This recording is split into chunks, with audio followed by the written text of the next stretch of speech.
Abertura.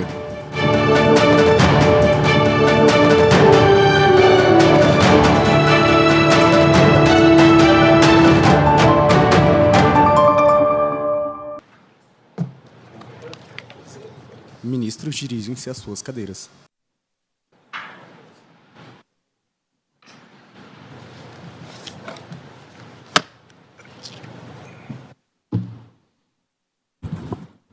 Muito bom dia a todos. Podemos sentar.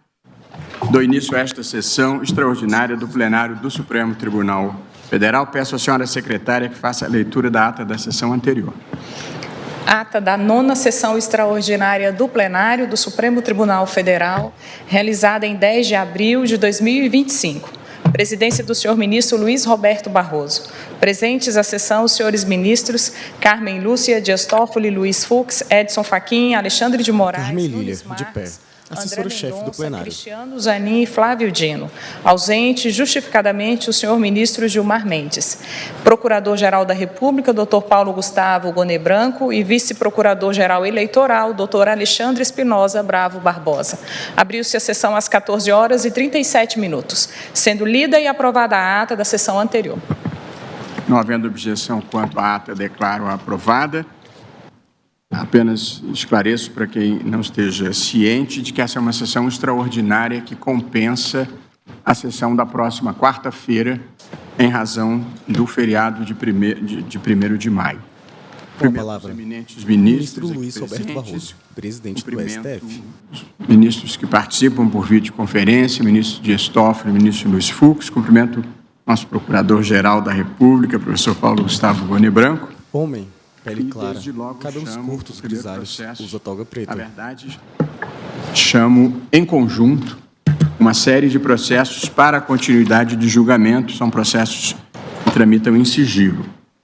Segundo agravo regimental na petição 6455, agravo regimental na petição 6477, agravo regimental na petição 6487, agravo regimental na petição 6490, agravo regimental na petição 6491, agravo regimental na petição 6517. E aqui, apenas relembrando, esses 6 agravos foram interpostos contra a decisão do relator que determinaram a intimação dos colaboradores para cumprirem as cláusulas de perdimento de bens previstas nos acordos de colaboração premiada, celebrados no âmbito da Operação Lava Jato, independentemente da existência de sentença penal condenatória. Os autos tramitam sob sigilo e foram pautados em plenário virtual inicialmente, com voto do ministro Luiz Edson Fachin, no sentido do desprovimento dos agravos, oportunidade em que sobreveio o pedido de vista apresentado pelo ministro Gilmar Mendes. Em relação à PET 6455, houve pedido de vista pelo ministro Alexandre de Moraes, que devolveu os autos da sessão de julgamento ocorrida em 10 de junho a 28 de junho, acompanhando o voto proferido pelo relator, ministro Edson Fachin, no sentido do desprovimento dos agravos, ocasião em que o ministro Gilmar Mendes pediu vista. Com a devolução da vista, os autos foram novamente pautados em plenário virtual, com complemento de voto do eminente relator, reafirmando seu entendimento no sentido de negar provimento aos agravos. Foi acompanhado pelos ministros Alexandre de Moraes, Flávio Dino e Carmen Lúcia. O ministro Dias Toffoli acompanhou a divergência do ministro Gilmar Mendes. Declarou-se impedido o ministro Cristiano Zanin. Sobreveio, então, pedido de destaque pelo ministro Dias Toffoli. Se bem me lembro, na sessão anterior, o ministro Fachin votou e o ministro Toffoli pediu que o ministro Gilmar Mendes, que era a primeira divergência, antecipasse o voto. Então, retomamos o julgamento. O relator precisa da palavra ou não? Posso passar diretamente ao ministro Toffoli? Então, passo a palavra diretamente ao ministro Dias Toffoli. Bom dia, ministro Toffoli, seja bem-vindo. Bom dia, senhor presidente, cumprimento a Vossa Excelência, cumprimento eminente ministro, eminentes ministros, especialmente o ministro relator Edson Fachin e o ministro Gilmar Mendes, ambos proferiram votos de extrema densidade sobre esse tema tão importante e também tão novo na nossa jurisprudência. Cumprimento o eminente procurador-geral, senhoras advogadas, senhores advogados, servidoras, servidores, imprensa, todos que nos acompanham.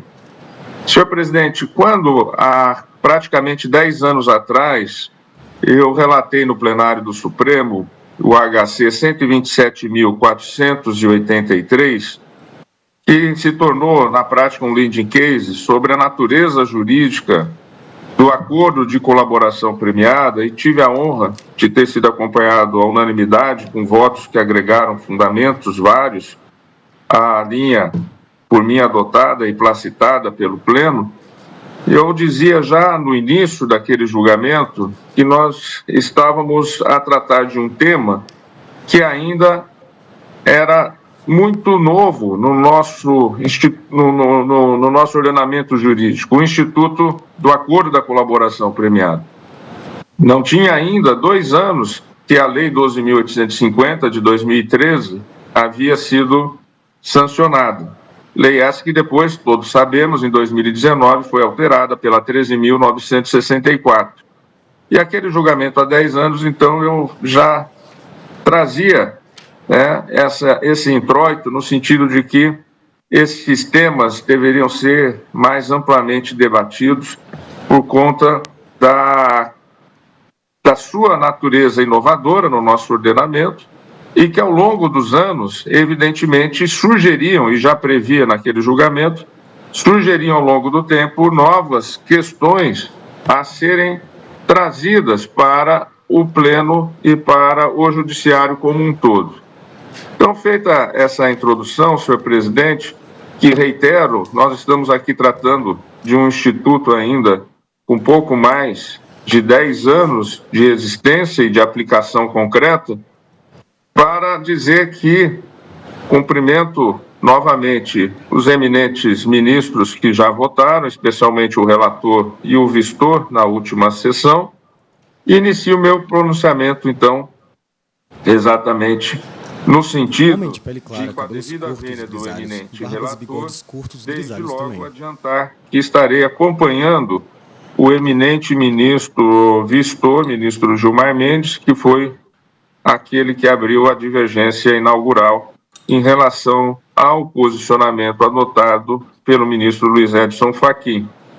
Pois bem, dito isso, eu passo a leitura do meu voto, no sentido de que aquele julgamento do HC 127.483, muitas das conclusões que o nortearam, o acórdão, a delimitação, especialmente do incipiente Instituto da Colaboração Premiada, e até hoje eu entendo como válidas ali e aplicáveis, até porque muitas daquelas conclusões daquele acórdão foram introduzidas por meio da Lei 13.964, alterando a Lei 12.850. Naquele julgamento, foi assentado que, abro aspas, o objeto da colaboração, o seu objeto, é a cooperação do imputado para a investigação e para o processo criminal, atividade de natureza processual, ainda que se agregue a esse negócio jurídico o efeito substancial de direito material concernente à sanção premial a ser atribuída a essa colaboração. Fecho aspas. A ser atribuída. Pois bem, o plenário da Corte, então, naquele julgamento, a meu ver, reconheceu que o objeto do acordo é, entre aspas, cooperação do imputado num futuro processo. E essa colaboração, essa cooperação por parte do colaborador seria dirigida aos fatos delituosos, sobretudo com sua revelação e indicação de provas, trazendo-as ou apontando como poderiam ser elas obtidas. Isso porque, àquela altura, em 2016, este Supremo Tribunal Federal, com acerto, já não admitia já em 2016, o Supremo não admitia recebimento de denúncia com base apenas nas palavras do colaborador, mesmo que se tratasse de confissão. Isso para demonstrar que a palavra do colaborador, inclusive em caso de confissão, não era considerada prova, como continua não sendo.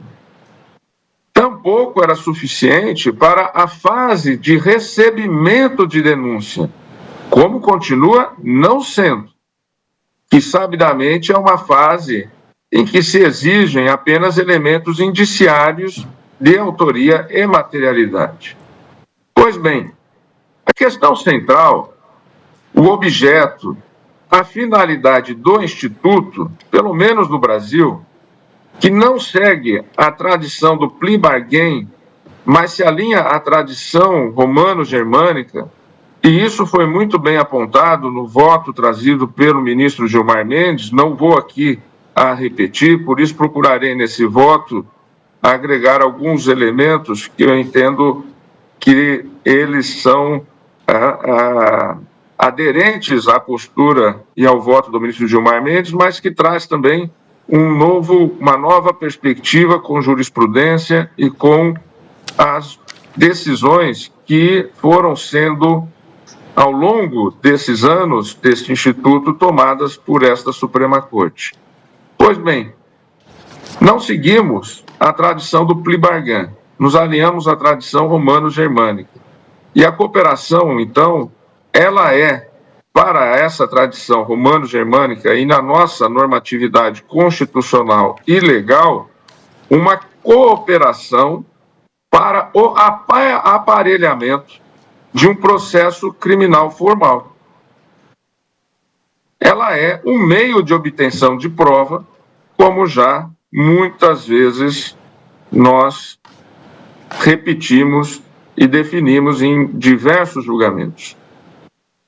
Desde então, assim, uma das premissas estabelecidas, que foram estabelecidas, é que o acordo de colaboração premial, negócio jurídico processual, é meio de obtenção de provas, pressupondo, como dito, cooperação entre colaborador e agentes de persecução penal, na busca de provas dentro de um processo criminal.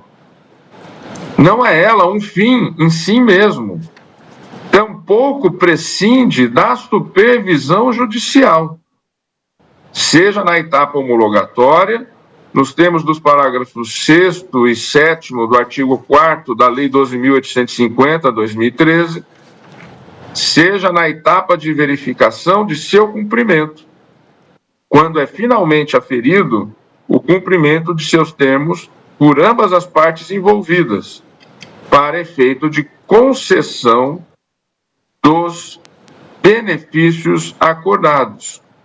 Tudo nos termos do parágrafo 7º-A do referido artigo, esse já na redação da lei de 2019. Pois bem,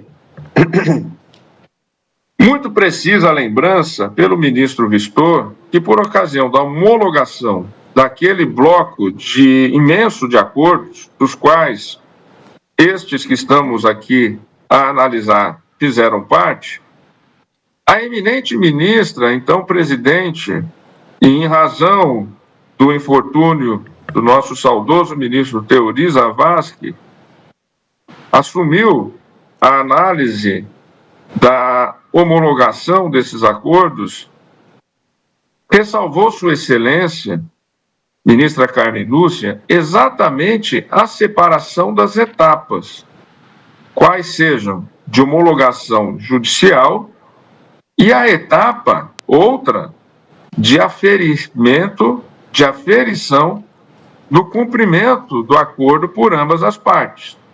Disse, então, a presidente, à época, a ministra Carmen Lúcia, abro aspas, conquanto o inciso 2 da cláusula 4ª faculte ao colaborador o imediato cumprimento do acordado, O artigo 4º, caput, e parágrafos 1º, 2º e 11 da Lei 12.850 não deixa margem à dúvida, no sentido de constituírem os benefícios acordados, ainda que homologados, e aí Sua Excelência citou o precedente de minha relatoria, o HC 127.483, constituírem os benefícios acordados, ainda que homologados, direitos cuja fruição estará condicionada ao crivo do juiz sentenciante.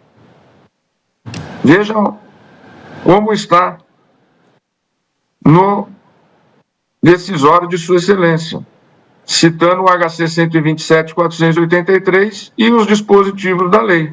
Não deixa margem à dúvida no sentido de constituírem os benefícios acordados, ainda que homologados, direitos cuja fruição estará condicionada ao crivo do juiz sentenciante, no caso concreto, à luz daqueles parâmetros. Portanto, continuou Sua Excelência, o cumprimento antecipado do acordado, conquanto possa se mostrar mais conveniente ao colaborador, evidentemente não vincula o juiz sentenciante, nem obstará o exame judicial no devido tempo. Repito, portanto, o cumprimento antecipado do acordado, conquanto possa se mostrar mais conveniente ao colaborador, evidentemente não vincula o juiz sentenciante, nem obstará o exame judicial no devido tempo. Fecho a citação da ministra Carmen Lúcia. E digo, então, essa compreensão, aliás, mesmo antes das alterações legais que acabaram por introduzir na referida lei aqueles pressupostos do HC 127.483, já havia sido externada também em decisão do saudoso ministro Teori Zavascki, na PET 5.733, também procedente do Paraná, por meio da qual esse saudoso, querido amigo e magnífico magistrado, pronunciando-se sobre o alcance do ato de homologação do acordo de colaboração premiada, bem definiu os limites da supervisão judicial que deverão ser observados na formulação do concernente juízo delibatório. E agora passo a citar Teori. Abro aspas. Cumpre registrar que a decisão de homologação do termo de colaboração premiada faz juízo sobre sua regularidade, legalidade e voluntariedade. Artigo 4º, parágrafo 7º da Lei 12.850/2013. Assim, não há no ato de homologação exame de fundo acerca do conteúdo dos depoimentos prestados, os quais só serão objeto de apreciação judicial no momento da sentença, em que as declarações prestadas serão valoradas em face das outras provas produzidas no pronunciamento. Nesse mesmo sentido, citou ele, HC 127.483, relator Dias Toffoli, Tribunal Pleno, julgado em 27 de agosto de 2015. E continuou Teori. É na sentença, ademais, que o juiz examinará a própria eficácia do acordo, segundo expressamente estabelece a Lei de Regência, Lei 12.850/2013, artigo 4º, parágrafo 11. E aqui, como eu citei, trata-se de decisão de Teori na PET 5.733. Fecho a citação. E digo, então, que esse entendimento foi igualmente mantido pela Corte em precedente que tratou expressamente da temática na questão de ordem na PET 7.074, relator o ministro Edson Fachin. Nele, como registrado pelo ministro Gilmar Mendes, abro aspas, o plenário declarou a validade do procedimento acima estabelecido e reafirmou a imprescindível observância aos estritos limites da legalidade na homologação dos acordos, ou seja, com um afastamento de qualquer cláusula acordada entre as partes que não encontre expresso respaldo na lei, nos atos normativos ou na jurisprudência vigente. Além disso, enfatizou-se no referido precedente a etapa de prolação da sentença ou do acordo condenatório como o momento adequado para a reavaliação da validade do acordo de colaboração premiada e de verificação de seu exato cumprimento, com a atribuição de seus efeitos no que se refere à imposição das sanções reduzidas e das demais cláusulas estabelecidas para o atendimento aos objetivos legalmente previstos. E fecho a citação do voto do ministro Gilmar. Digo então, como se vê, os acordos de colaboração premiada em nosso ordenamento jurídico não são um fim em si mesmo.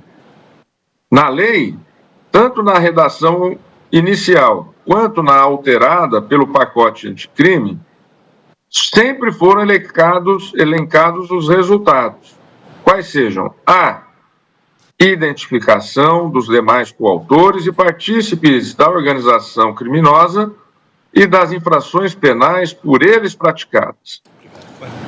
B. Revelação da estrutura hierárquica e da divisão de tarefas da organização criminosa. C. Prevenção de infrações penais decorrentes das atividades da organização criminosa.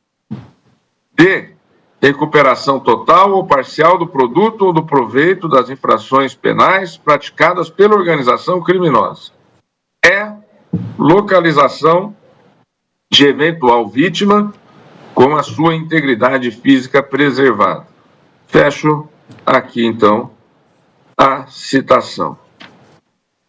Excelências, esses resultados só podem ser aferidos com a devida vênia judicialmente. Os acordos, especificamente hoje em julgamento, ao analisá-lo e tive o cuidado de lê-los, eu trouxe e grifei algumas partes para demonstrar e sustentar exatamente que invadiram tarefas, competências constitucionalmente exclusivas do Poder Judiciário. E é disso que estamos a tratar. Nesses acordos, houve uma invasão das competências, uma substituição do Judiciário pelo Ministério Público, naquilo que diz respeito a competências exclusivamente da magistratura.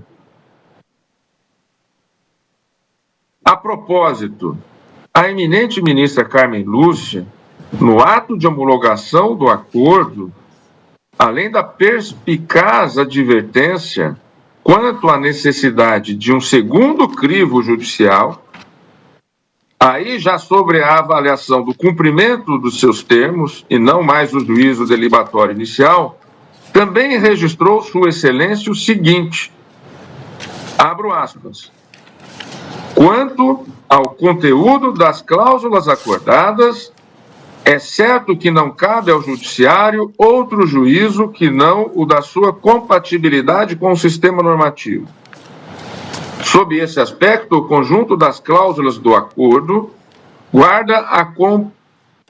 guarda harmonia com a Constituição e as leis, vírgula, com exceção da expressão renúncia à garantia contra a autoincriminação e a renúncia ao direito ao silêncio, constante no título 5 do acordo, folhas tais, no que possa ser interpretado como renúncia a direitos e garantias fundamentais, devendo ser interpretada como a adição restritiva ao exercício da garantia e do direito respectivo no âmbito do acordo e para seus fins.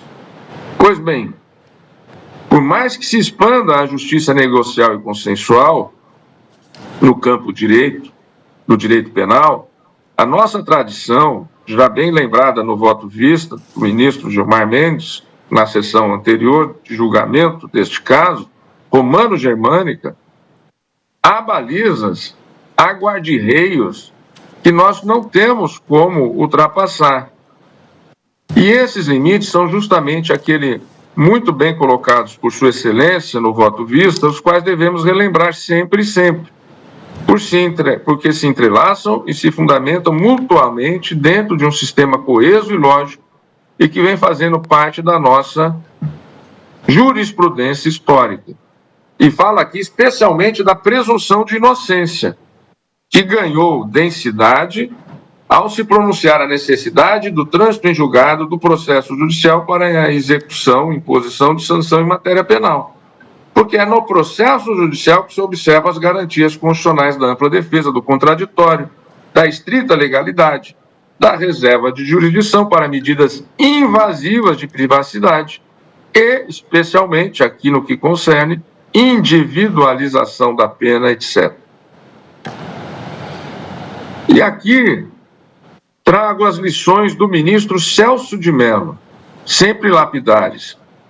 Quando do julgamento da ADPF 144, Sua Excelência asseverou, abro aspas, o que se mostra relevante a propósito do efeito irradiante da presunção de inocência e a torna aplicável a processos de natureza não criminal, como resulta dos julgamentos ora mencionados, é a preocupação externada por órgãos investidos de jurisdição constitucional com a preservação da integridade de um princípio que não pode ser transgredido por atos estatais que veiculem prematuramente medidas gravosas à esfera jurídica das pessoas, que são desde logo indevidamente tratadas pelo poder público como se culpadas fossem, porque presumida por arbitrária antecipação fundada em juízo de mera suspeita a culpabilidade de quem figura em processo penal ou civil como simples réu. Fecho a citação de Celso. Pois bem, o que quero demonstrar com esses adendos ao voto vista proferido pelo ministro Gilmar Mendes, ao qual, como disse, estou aderindo às inteiras, é que o HC 127.483, de que tive a honra de ser relator, foi um dos primeiros a delimitar os contornos do Instituto da Colaboração Premiada com salvaguardas para o cidadão perante o Estado, e não o contrário. Naquele meu voto, acompanhado à unanimidade, ficou bem claro que o acordo é uma proteção do cidadão que está colaborando com o Estado e é uma salvaguarda àquilo que ele está combinando e acordando com o Estado. O Estado é um só. E não o contrário. Não é uma salvaguarda para o Estado. E se o agente de Estado que analisou aqueles elementos o fez de maneira equivocada, não se pode imputar ao colaborador esse equívoco. Porque é evidente que ele está numa situação, tenha cometido o delito ou não cometido o delito. Aliás, aqui, de todas essas PETs, só tem uma com possibilidade de uma eventual futura condenação. Na ampla maioria delas, nem denúncia foi apresentada. Tem uma, inclusive, que o próprio Ministério Público pediu o arquivamento, subiu para a Câmara da PGR, e a Câmara da PGR homologou esse arquivamento porque não tinha elementos nenhum contra esse cidadão que está tendo perdimento de bens, sendo que não se verificou nada contra ele. Pois bem, é uma salvaguarda do cidadão ao acordar com o Estado, e não do Estado contra o cidadão, que pode, na avaliação dele, equivocadamente, ter achado que algum ato dele tenha sido um crime, quando não foi. A avaliação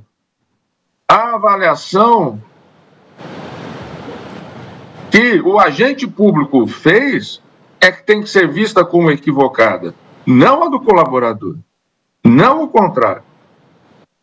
Pois bem, naquele julgamento do HC, já referido múltiplas vezes, proclamamos em única voz o direito subjetivo do colaborador de ver o acordo cumprido na medida dos objetivos pactuados, alcançados ou não pelo Estado Judiciário. Porque o Estado é um só. Se o Estado não logrou, após o acordo, colher os elementos necessários para eventual denúncia, não se pode penalizar apenas porque numa avaliação subjetiva do cidadão, ele entendeu que ilegalidade e crime teria cometido, que ele seja sancionado. A boa-fé objetiva a ser tutelada aqui não é a do Estado, com todo o respeito.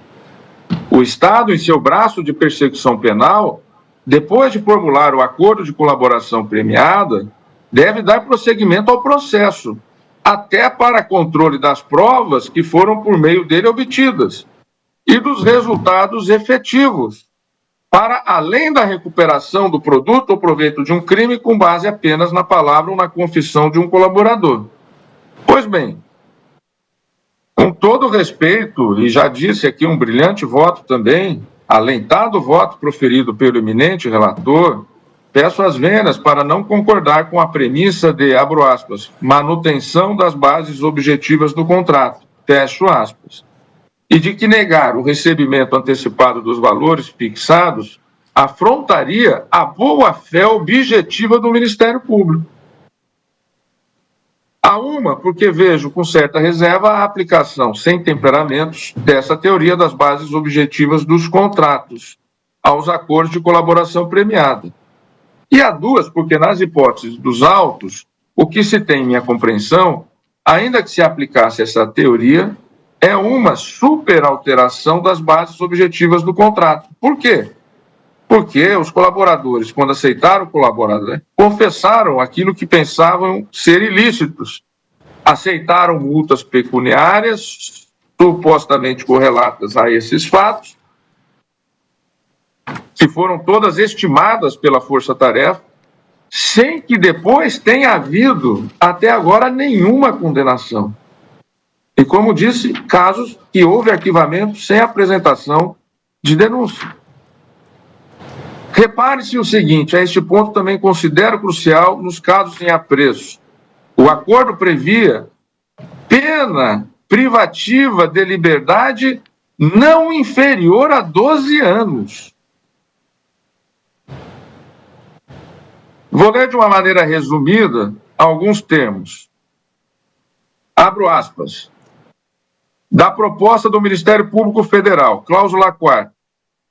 Considerando os antecedentes e as condições pessoais do colaborador, a quantidade, a gravidade e o período dos ilícitos por ele praticados, os benefícios por ele auferidos com tais práticas ilícitas, a repercussão social e econômica dos fatos, a utilidade da colaboração no esclarecimento dos fatos, no ressarcimento dos danos, na expansão das investigações, considerando, por fim, as provas de corroboração fornecidas pelo colaborador, em decorrência desta avença, uma vez cumpridas integralmente as condições impostas neste acordo, e desde que efetivamente sejam obtidos um ou mais dos resultados previstos nos incisos 1, 2, 3 e 4 do artigo 4º, os resultados previstos nos incisos 1, 2, 3 e 4 do artigo 4º da Lei 12.850, o MPF proporá, nos feitos já objeto de investigação e naqueles que serão instaurados em decorrência dos fatos revelados por intermédio da presente colaboração, em substituição aos regimes de que trata o artigo 34 e 35 do Código Penal e artigos 87 a 95 e 112, combinado com artigos 146b, 3 e 4 da Lei de Execuções Penais, as seguintes condições desde logo aceitas. 2 pontos. 1. A condenação à pena unificada não inferior a 12 anos e 6 meses de reclusão nas ações penais já ajuizadas ou não, desde que os fatos ilícitos nelas versados estejam contidos nos anexos. 1A. A pena unificada será aquela decorrente da soma das sentenças condenatórias transitadas em julgado proferidas em face do colaborador, observada a cláusula 6ª deste instrumento. B. Todos os benefícios previstos na legislação penal e de execução penal, tais como exemplificativamente remissão de pena, anistia e indulto, terão como base a pena unificada. Item 2. A pena privativa de liberdade será cumprida imediatamente após o decurso do prazo de 6 meses de homologação do presente acordo. Ou seja, aqui houve a substituição do Estado juiz. E o Ministério Público, na verdade, aplicou uma pena. A pena privativa de liberdade será cumprida imediatamente após o decurso de 6 meses da homologação do presente acordo. De forma progressiva, sendo computado o tempo de prisão cautelar cumprido em função de decisão do juízo da 13ª Vara Federal da Seção Judiciária de Curitiba, como tempo de reclusão em regime fechado, nos seguintes regimes. E aí segue o acordo formulado. Pois bem, dessa transcrição, digo então que, para mim, fica claro que a previsão inicial da acusação era apenas que seriam de no mínimo 12 anos. E vejam que não há, para além de um único caso, qualquer dos outros, uma possibilidade de vir a haver uma condenação. Até como eu disse, em um dos casos, houve o arquivamento pelo MP homologado pela Câmara Superior da Procuradoria-Geral da República.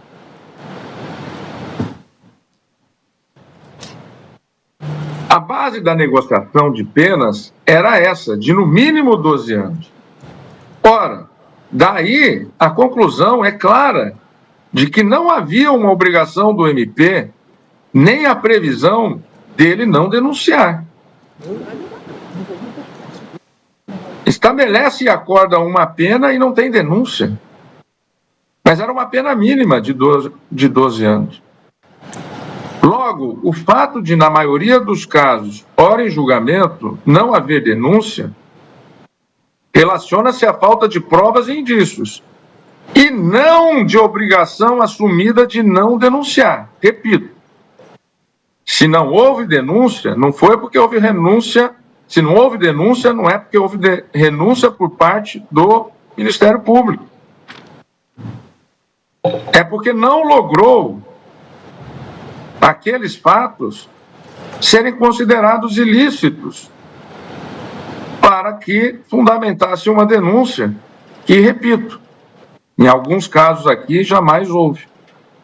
E um deles, inclusive, já arquivado, antes de apresentação de denúncia por ausência de prova. Isso deve ser observado até para que se possa demonstrar a minha asserção no sentido de que, se houve quebra da base objetiva do contrato, essa quebra não foi por parte do colaborador, foi por parte do Estado acusador, Ministério Público. O MP avaliou os fatos narrados e os elementos de colaboração e estimou que o colaborador não seria condenado a não menos de 12 anos. E hoje eles sequer possuem processos contra eles. Quem quebrou o contrato? Quem fez uma análise e uma projeção equivocada? O colaborador ou o Estado acusador? E ainda com cumprimento de penas de forma antecipadas. Penas aqui corporais. Não há na Constituição previsão para que os órgãos de persecução penal possam atribuir sanções corporais. Essas competências são exclusivas do Poder Judiciário, exceto na hipótese de flagrante delito. E nessas hipóteses mesmo, nós temos depois que imediatamente levar aquele que foi submetido ao flagrante para uma audiência chamada audiência de custódia, hoje regulamentada pelo Conselho Nacional de Justiça, desde a presidência do ministro Ricardo Lewandowski. Parece-me extremamente indicativo o fato de que, de todas essas PETs hoje em julgamento, repito, apenas uma tem viabilidade teórica de ter condenação. E todas já se pretendem antecipar e liquidar pagamentos. Como bem lembrado pelo ministro Gilmar Mendes, não se está falando aqui em medidas constritivas, como Sua Excelência sugeriu que poderiam ser aplicadas, como se aplica cotidianamente, mas via Poder Judiciário, a hipoteca legal, o sequestro, bloqueio de bens ou valores, arresto, para garantir eventual pagamento em caso de condenações futuras. No caso aqui, está se falando em expropriação, na imensa maioria dos casos, sem que os acordos tenham um processo penal judicial, sem condenação. Pois bem, quando nos idos de 2016 julgamos o HC 127.483, assentamos como premissa das conclusões daquele caso, e que segue atual, mesmo depois das alterações que a lei sofreu, o condicionamento do acordo à posterior verificação do cumprimento de suas cláusulas por meio de decisão judicial. E cito aqui trecho do acórdão daquele HC. Abro aspas. O parágrafo 1º desse dispositivo determina que, em qualquer caso, a concessão do benefício levará em conta a personalidade do colaborador, a natureza, as circunstâncias, a gravidade e a repercussão social do fato criminoso e a eficácia da colaboração. Esse parágrafo, em momento algum, estabelece requisitos para o acordo de colaboração, pois o artigo 4º caput não dispõe sobre o acordo de colaboração, mas sim sobre a sanção premial a ser atribuída ao colaborador. Nesse sentido, aliás, o artigo 13, parágrafo único da Lei 9.807/99, ao tratar da proteção aos réus colaboradores de forma mais explícita, prevê que a concessão do perdão judicial levará em conta a personalidade do beneficiado, a natureza, circunstâncias, gravidade e repercussão geral do fato criminoso. Logo, continua o acordo. O benefício a que alude o artigo 4º, parágrafo 1º da Lei 12.850/13, não é o acordo de colaboração propriamente dito, mas sim a sanção premial outorgada em consequência da efetividade da colaboração. 2 pontos: perdão judicial, redução de pena ou substituição por restritiva de direitos. Tanto isso é verdade, continua o acordo, que o artigo 4º, parágrafo 1º da Lei 12.850/13 se refere a, entre aspas, eficácia da colaboração. Eficácia da colaboração para a concessão e modulação da sanção premial. E, por óbvio, a eficácia da colaboração jamais poderia ser avaliada ex ante. Isso está naquele acordo de 2016. Jamais poderia ser avaliada ex ante, mas somente ex post, ou seja, após a homologação do acordo e a efetiva cooperação do agente. E aqui eu relembro que eu citei a decisão da ministra Carmen Lúcia, nos casos, aqui em análise, que Sua Excelência fez exatamente a divisão entre a análise da colaboração e depois a análise judicial a posterior da sua efetividade. Pois bem, fechada a citação daquele acórdão, eu digo que, ao compulsar os inúmeros julgados que possuímos sobre a temática dos limites das obrigações pactuadas em acordo de colaboração premiada, desde os primeiros casos, a preocupação de grande parte dos ministros que integram essa casa, já com as imposições de penas antecipadas por órgãos de persecução, se fizeram presentes. Já era uma constante. Como vimos, a ministra Carmen Lúcia, ao homologar esse bloco de acordos, ressalvou a impossibilidade de supressão de direitos e garantias constitucional e legalmente previstas. Na PET 7.265, o eminente ministro Ricardo Lewandowski, ao se deparar com cláusulas absolutamente ilegais em outro acordo apresentado à homologação, devolveu-o sem homologá-lo pelas mesmas razões. Abro aspas. Já que não se refere aos requisitos de regularidade e legalidade, e mais especificamente quanto ao conteúdo das cláusulas acordadas, vale lembrar que ao Poder Judiciário cabe apenas o juízo de compatibilidade entre a avença pactuada entre as partes com o sistema normativo vigente, conforme decidido na PET 5.952-DF de relatoria do ministro Teori Zavascki. Continua Ricardo. Nesse sentido, após realizar um exame perfunctório de mera delibação, único possível nessa fase embrionária da persecução penal, identifiquei, a partir do confronto mencionado acima, que se mostra inviável homologar o presente acordo, tal como entabulado, pelas razões a seguir deduzidas. E disse ele, inicialmente, observo que não é lícito as partes contratantes fixarem substituição ao Poder Judiciário e, de forma antecipada, a pena privativa de liberdade e o perdão de crimes ao colaborador. No caso, o Ministério Público ofereceu ao colaborador os seguintes prêmios legais. E aí ele arrolou essas questões.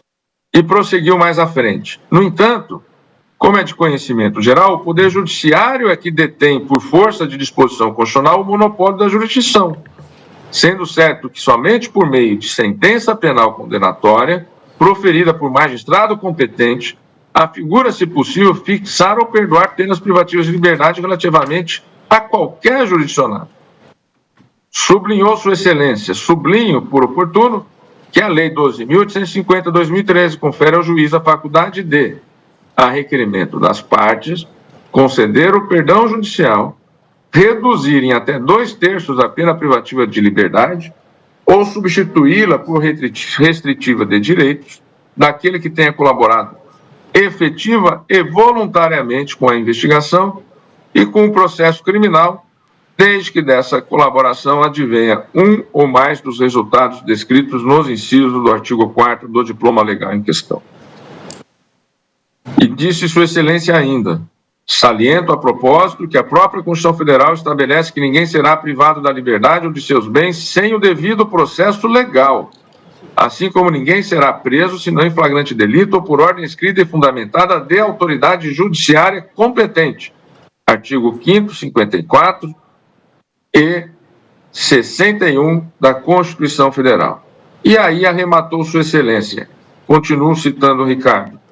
Ora, validar tal aspecto do acordo corresponderia a permitir ao Ministério Público atuar como legislador. Em outras palavras, seria permitir que o órgão acusador pudesse estabelecer antecipadamente ao acusado sanções criminais não previstas em nosso ordenamento jurídico. Sanções não previstas em nosso ordenamento jurídico, ademais de caráter híbrido. Com efeito, arremata ele, no limite cabe ao parquê, tão apenas, e desde que observadas as balizas legais, deixar de oferecer denúncia contra o colaborador na hipótese de não ser ele o líder da organização criminosa, e se for o primeiro a prestar efetiva colaboração. Tudo nos termos do que estabelece o parágrafo 4º do artigo 4º da Lei de Regência. E ainda continuo. Não há, portanto, qualquer autorização legal para que as partes convencionem a espécie, o patamar e o regime de cumprimento de pena. Em razão disso, concluo que não se mostra possível homologar um acordo com tais previsões, uma vez que o ato jamais poderia sobrepor-se ao que estabelecem a Constituição Federal e as leis do país, cuja interpretação e aplicação, convém sempre lembrar, configura a atribuição privativa dos magistrados integrantes do Judiciário, órgão que, ao lado do Executivo e Legislativo, é um dos poderes do Estado, conforme consigna expressamente o artigo 3º do texto magno. Pois bem, na sequência, também passo agora a citar magnífico voto proferido na ação direta 5.508 do DF, o ministro Celso de Mello, quando ele voltou a externar idêntica preocupação. E a maioria dos pares, dentre os quais me incluo, acompanhou, fazendo coro a essa sua fala. Articulou Celso em seu voto: 1. Importância do tema em julgamento, o regime de colaboração premiada e a sua necessária subordinação aos princípios constitucionais da reserva de lei formal, critério da legalidade estrita, de um lado, e da reserva de jurisdição, nula pena sine judicio, de outro. O Supremo Tribunal Federal vem progressivamente construindo, no plano de sua atividade jurisdicional, uma doutrina em torno do Instituto da Colaboração Premiada, analisando as múltiplas questões que têm sido suscitadas a partir da nossa experiência jurídica e da interpretação do que se contém na Lei 12.850 de 2013.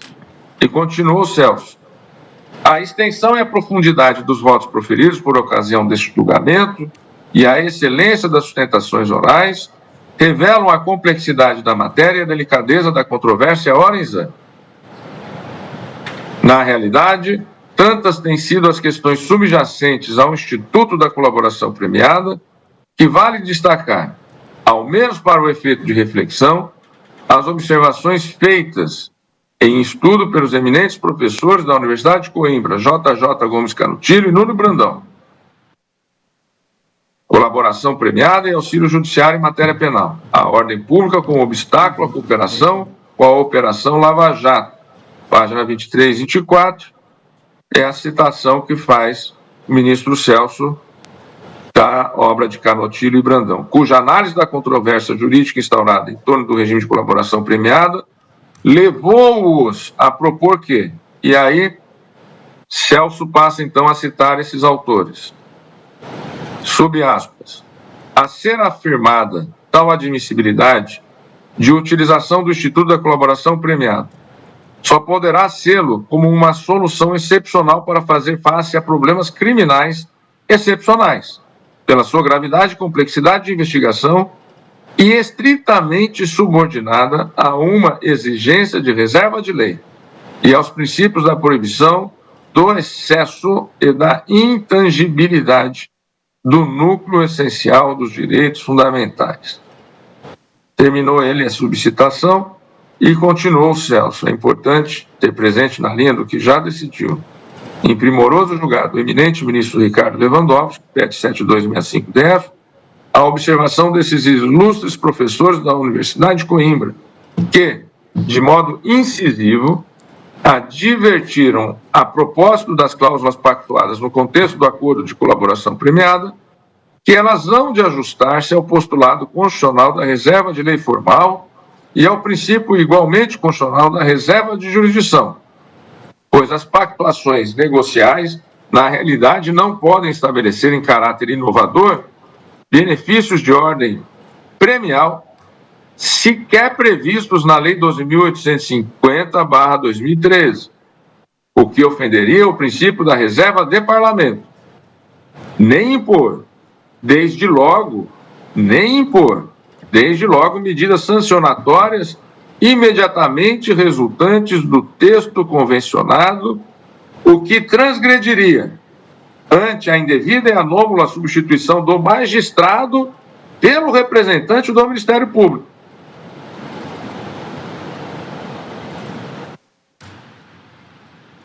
Transgrediria ante a indevida e anômala substituição do magistrado pelo representante do Ministério Público o princípio da reserva de jurisdição acima mencionado. No estudo realizado pelos professores conimbrenses, acentuou-se a respeito das cláusulas pactuadas que os benefícios premiais hão de reger-se pelo critério da taxatividade dos favores previstos no catálogo consubstanciado em diploma legislativo, sob pena de as vantagens extranumerárias, as vantagens extranumerárias aplicáveis ao direito penal, ao direito processual penal, e as execuções penais configurarem ajustes convencionais destituídos de qualquer suporte jurídico legal, o que ofensivos ao princípio da legalidade estrita. Parágrafo 5º. Vícios dos concretos acordos de colaboração premiada, fundados da Operação Lava Jato, vantagens penais e processuais indevidas. Continua a citação. Parágrafo 5.1. Taxatividade legal dos benefícios premiais. A Lei 2.850 prevê duas modalidades de colaboração premiada, a pré-sentencial e a pós-sentencial, e para cada uma delas prevê específicos e autônomos benefícios penais e processuais penais suscetíveis de serem concedidos ao colaborador. A colaboração pode começar por ser pactuada no período que vai até a prolação da sentença, antes ou depois do oferecimento da denúncia, a acusação, artigo 4º, parágrafo 1º a 4º da Lei 2.850. Nesta fase, podem as partes convencionar uma das seguintes 3 vantagens de natureza penal, enunciadas no caput do artigo 4º, em termos alternativos e não cumulativos. Ou o perdão judicial, ou a redução da pena privativa de liberdade em até 2/3, ou ainda a substituição da pena privativa da liberdade por pena restritiva de direitos. Ainda nessa fase, se o colaborador não for o líder da organização criminosa e for o primeiro a prestar efetiva colaboração, o parágrafo 4º do artigo 4º admite a atribuição de um benefício processual, qual seja a abstenção de oferecimento de denúncia. Se, pelo contrário, a colaboração só for acordada e efetivada após a sentença, nos termos do parágrafo 5º do artigo 4º, a pena poderá ser reduzida até a metade. Videoconferência, ministro Dias Toffoli. Ou será admitida a progressão de regime, ainda que ausente dos requisitos objetivos. Ou seja, aqui os autores estão falando exatamente que o acordo pode ser feito antes da sentença, com determinados benefícios previstos em lei, ou depois da sentença, que serão benefícios menores. Ministro Toffoli, eu tenho uma dúvida, posso tirar com Vossa Excelência? Flávio Pois Dino. não, eu não sei que Vossa Excelência costuma não ter dúvidas. Vossa Excelência conhece muito bem todo o sistema judicial e normativo do nosso país, mas estou à disposição. Eu agradeço a deferência de Vossa Excelência, saúdo os nobres pares e o Ministério Público, os advogados. Ministro Toffoli, é porque exatamente pela minha condição de último a que ingressar, eu tenho uma dúvida no ponto que Vossa Excelência acabou de anunciar, quanto à possibilidade do acordo de colaboração anteceder ou suceder a sentença à luz da dogmática jurídica muito bem resenhada por Vossa Excelência. Eu li, antes de aqui ingressar e mesmo depois, que havia decisões de Vossa Excelência, ou da turma ou do plenário, sobre a validade de provas relativas àquilo que ficou convencionado chamar de Operação Lava Jato. Eu não participei ainda de nenhum julgamento, não que eu me recorde, sobre essa matéria. E a dúvida de natureza mesmo histórica que eu tiro com Vossa Excelência é se nessas múltiplas decisões, das quais Vossa Excelência foi o relator ou o prolator, houve algum tipo de enunciação quanto à extensão dessa nulidade de prova, exatamente em face daquilo que Vossa Excelência disse bem no começo, de que a colaboração premiada não é um contrato. À luz da lei, é um negócio jurídico processual, ou seja, acessório. É um processo regido primacialmente pelo direito público.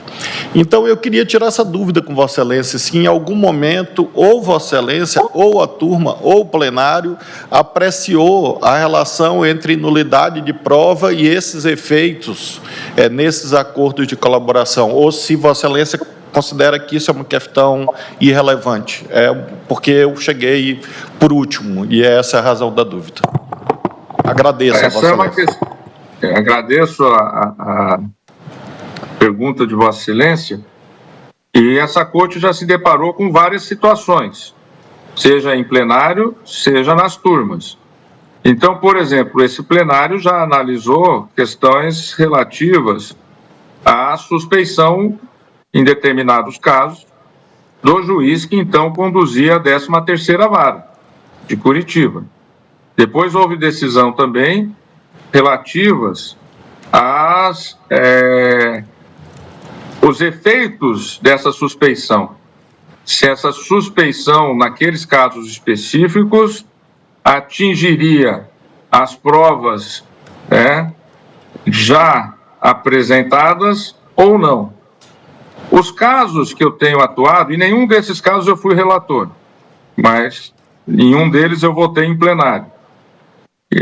Os casos que eu tenho decidido, e agradeço a oportunidade da pergunta de Vossa Excelência, porque muitas vezes acabam surgindo lendas urbanas, expressão muito citada pelo ministro Gilmar Mendes, nosso decano, e a primeira decisão que anulou determinadas provas que vieram do exterior, no que diz respeito especificamente a 2 arquivos relativos exatamente à empresa Odebrecht, essa decisão foi tomada inicialmente pelo ministro Ricardo Lewandowski. Houve agravo regimental por parte do Ministério Público. O ministro Ricardo Lewandowski, pouco antes de deixar a corte, levou a turma para julgamento e a turma, por 3-2, acompanhou o ministro Ricardo Lewandowski, entendendo pela nulidade daquelas provas que não teriam passado pelo sistema internacional de maneira a seguir o devido processo legal. Vossa Excelência conhece bem, foi ministro da Justiça, o conhecido DRCI, que faz a ligação entre as decisões judiciais nessa matéria pelos órgãos centrais dos outros países. No Brasil é situado no Ministério da Justiça, nesse órgão. Então, o que houve? Houve uma decisão que depois transitou em julgado, tomado pela turma, sob a relatoria do ministro Ricardo Lewandowski. O que houve a posteriori é que, quando Sua Excelência deixou a corte e, por deliberação da ministra então presidente Rosa Weber, eu herdei a reclamação, digamos assim, a reclamação mãe de outros pedidos que passaram a serem a mim dirigidos. O que eu fiz foi simplesmente aplicar aquilo que nós aplicamos cotidianamente, seja o juiz da primeira instância, seja o juiz dos colegiados dos tribunais locais, dos tribunais superiores e desse Supremo Tribunal Federal. Mutatis mutandis, o que acontece no HC, quando alguém que esteja na mesma condição pede a extensão daquela decisão. As decisões que eu deferi, e foram cerca de 10%, mais de 200 casos, agradeço a Vossa Excelência, ministro Flávio Dino, porque eu posso aqui dizer aos colegas e a todos que nos acompanham, mais de 200 pedidos de extensão eu neguei. Eu neguei. O número de pedidos de extensão que foram dados, todos eles foram balizados nos limites do precedente fixado na segunda turma, julgamento esse do qual eu não participei, porque não estava na segunda turma na oportunidade. Como Vossa Excelência sabe, e foi juiz nas instâncias iniciais, o pedido de extensão vem e o juiz analisa se aquele cidadão que está pedindo a extensão está albergado nos mesmos limites e nas mesmas condições daquele que houve uma decisão prévia favorável. Então, nesses casos, a única coisa que eu tenho feito, e foram pouquíssimos os casos de extensão, e a imprensa não divulga as mais de 200 casos de negativa, e que há agravo da parte do peticionante, esse agravo vai à turma, a turma mantém a minha decisão, em regra tem acontecido isso, de negar a extensão. E os poucos pedidos que foram de extensão, que já foram à turma, também foram mantidos. Então, essa questão da nulidade das provas não é uma questão que eu vejo colocada neste julgamento que estamos a fazer aqui. Para mim, ela não é disso que se trata. Nós estamos aqui a discutir questões que eu penso que são mais novas do que nulidade de prova. Questões mais novas, por quê? Por causa do Instituto ser um instituto mais novo, né? O chamado frutos da árvore proibida está na nossa tradição jurídica e no nosso conceito, no nosso dia a dia. Aqui o que estamos a discutir são essas penas antecipadas, sem participação do judiciário, fixadas pelo parquê. E mais ainda, quando nos casos concretos aqui, como já dito, só um tem a possibilidade de vir a ser sentenciado. Tem um caso concreto em que o ministro Gilmar Mendes, no seu voto vista, elencou todos os casos aqui em julgamento e a situação jurídica deles, em que o próprio procurador da República, na primeira instância, pede o arquivamento, como todos nós sabemos. Quando se pede o arquivamento, vai à Câmara e a Câmara homologou. Então, a questão aqui em discussão não é nada com nulidade de provas ou invalidade de provas, né? O ministro Gilmar Mendes, realmente, no seu voto vista, aí já como argumento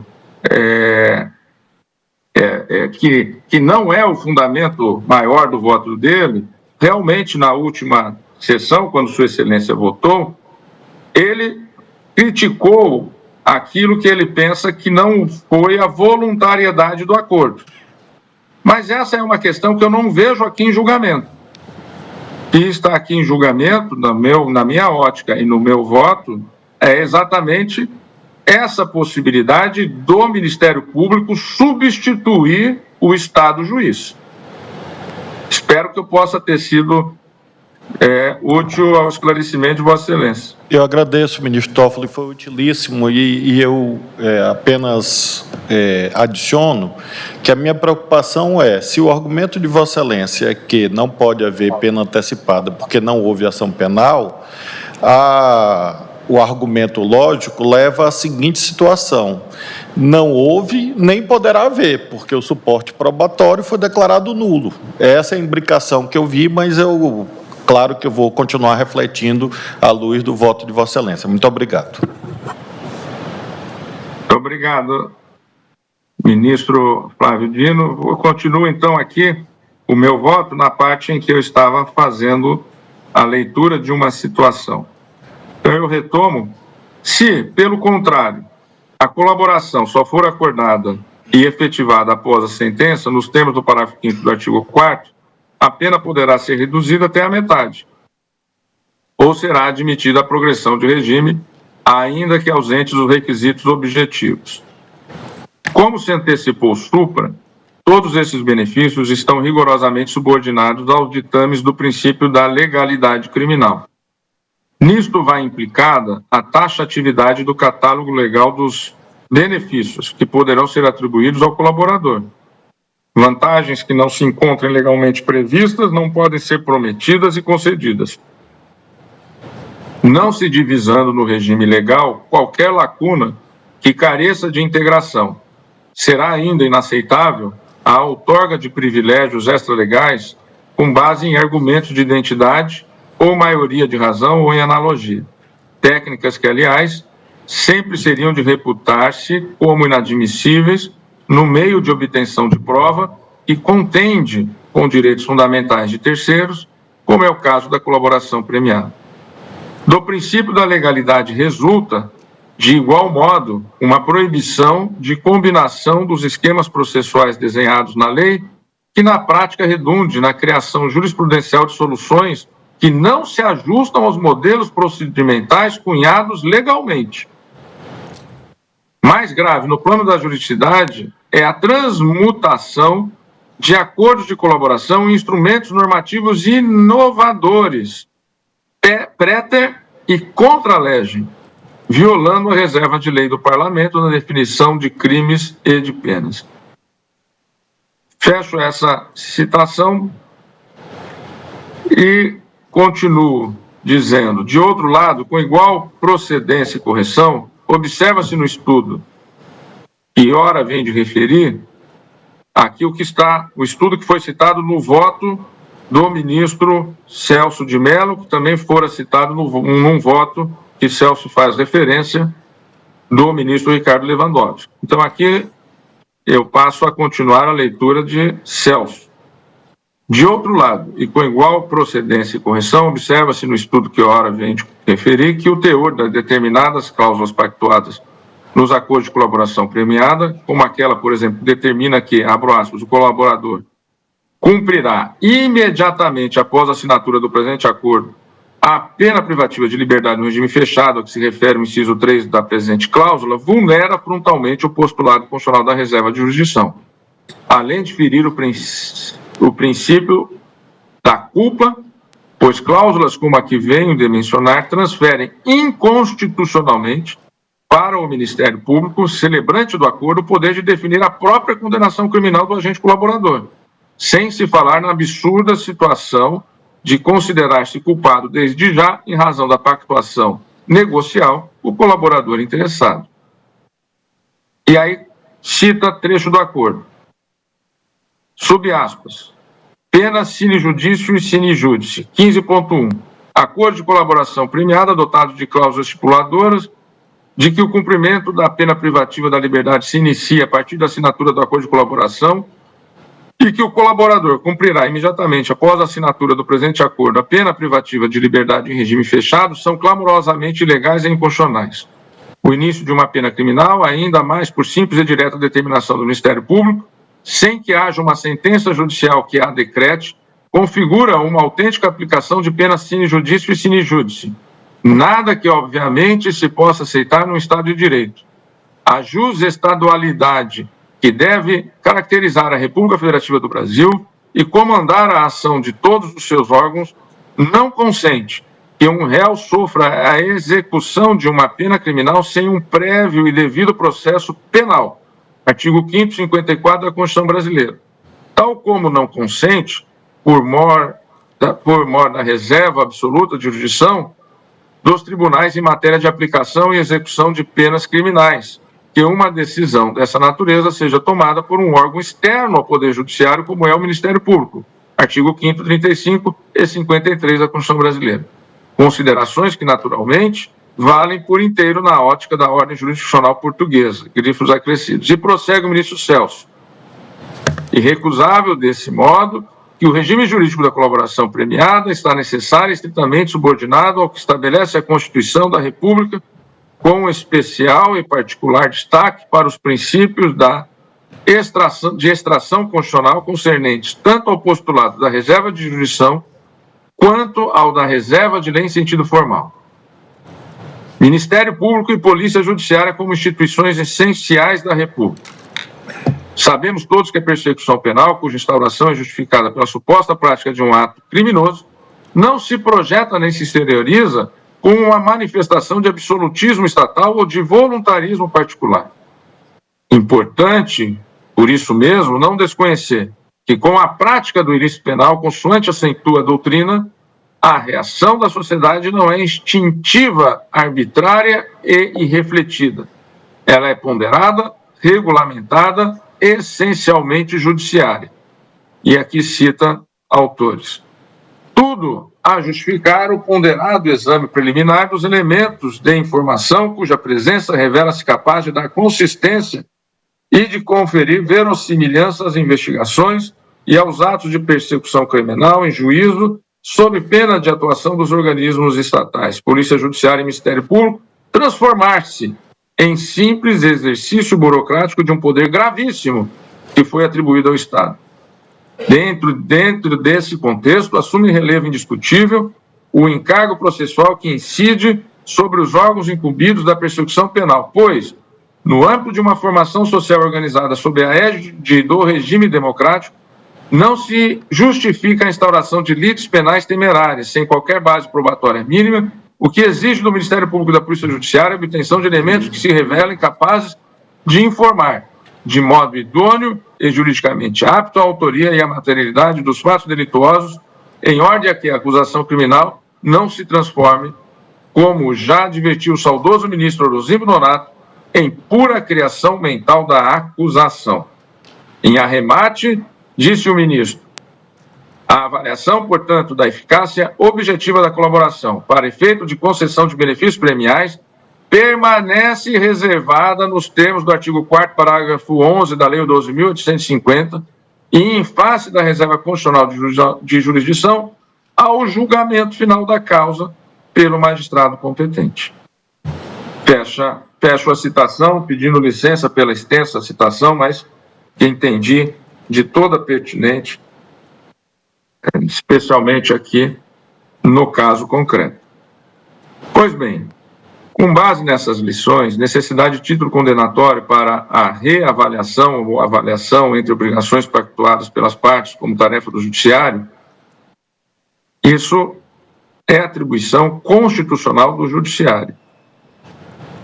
Tanto no julgamento do HC 127.483, como no da ação direta 5.508 e na DPF 144, Sua Excelência o Ministro Celso de Mello advertiu sobre os limites do objeto das colaborações premiadas e essa orientação vem sendo seguida, como bem lembrou o ministro Gilmar Mendes, no voto proferido, em diversos julgados da segunda turma deste tribunal.